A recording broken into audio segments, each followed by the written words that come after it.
Hello guys, Andrew here. Welcome back to Drew Tutorial. And in this video, I'm going to show you how to add custom fields to your task on ClickUp. Simply open up the task and you will find within the task a section called custom fields. I currently have one added already called YouTube, right? So I could have changed it and say YouTube channel or whatever, right? If you want to edit it more, you can simply click the pencil icon as well and just write a description or a field name, whatever. The field name is actually set to YouTube, but you can go ahead and you can add a description.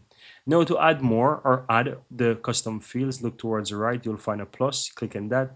You can create a custom field or add a field from the workspace. So I'm going to add, for example, a custom field. Here you can choose from a wide range of different things, right? So that could be task, it could be a translation, it could be whatever it is. You have a ton of different things that you can choose from. Here I already choose the option for website, so I'm going to leave that as is.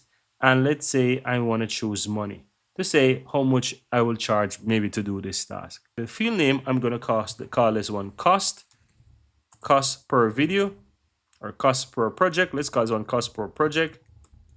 And here it is set to money. And here you can see right here that it has the currency. You can change the currency as well if you want.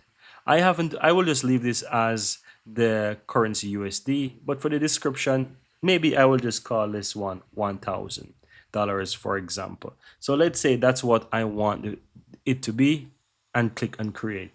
You will see right here that there's a field called cost per project.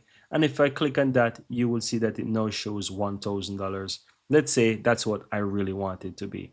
And so you can do this for any of the fields that you see there. You can add them, you can use them to be meaningful to the project and to kind of give more information to those who are working or collaborating on the project. And that's pretty much it, guys.